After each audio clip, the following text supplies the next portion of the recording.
মামাই কৈছে জুবিন গাৰ্গৰ ফটো মুছলমানসকলৰ মছজিদত নাই, ইস্তেমা হ'ব, ইস্তেমাটো নেথাকিব। এখেতে প্ৰেম আৰু মহব্বত দেখাইছে। প্ৰেম আৰু মহব্বতৰ সম্পৰ্ক ফটোৰ লগত নহয়, অন্তৰৰ লগত, মানুহৰ অন্তৰৰ লগত। জুবিন গাৰ্গ আমাৰ অসমৰ নহয়, গোটেই ভাৰতৰ এজন ছিংগাৰ। আৰু হিন্দু, মুছলমান, জৈন, খ্ৰীষ্টান সকলো মানুহে জুবিন গাৰ্গক প্ৰেম কৰে, মহব্বত কৰে আৰু এখেত ভাল পায়। জুবিন গাৰ্গ নহয়, মাইকেল জেকচন যদি অসমৰ সন্তান হয় তেনেহ'লে হ'ব পাৰে ইয়াতকৈ আমাৰ নবী আৰু বেছি গুণে ডাঙৰ।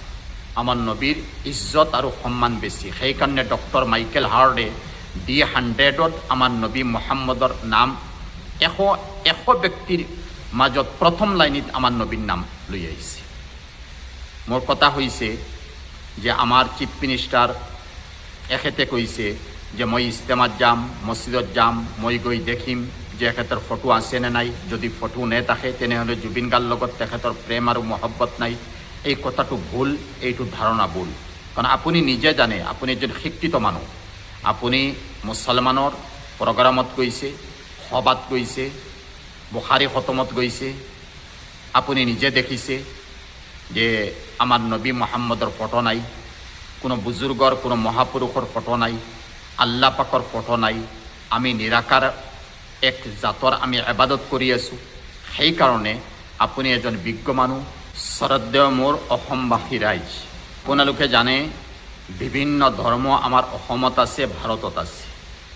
বিভিন্ন ধৰ্মৰ বিভিন্ন ৰীতি নিয়ম, বিধি বিধান আছে। এই বিধি বিধানৰ ওপৰত সকলো ধৰ্ম চলি আছে। যেনে গীৰ্জাৰ যীশুখ্ৰীষ্টৰ ফটো থাকে,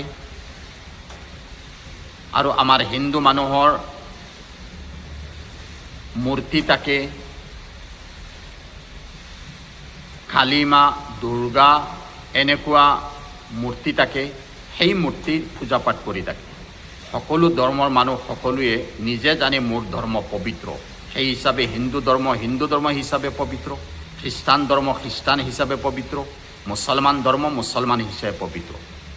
কিন্তু এটা কথা কৈছোঁ যে আমাৰ নবী পাৰফেক্ট মুহাম্মদ সাল্লাল্লাহু আলাইহি সাল্লাম, এখেত আমাৰ জান, প্ৰাণ, আমাৰ দৌলত, আমাৰ প্ৰপাৰ্টি, আমাৰ ল'ৰা ছোৱালী, আমাৰ খানদান, গোটেই বস্তুতকৈ সৰ্বোত্তম মহব্বত আৰু প্ৰেম আমি মুছলমানসকলৰ অন্তৰত আছে আৰু থাকিব ইনশাআল্লাহ।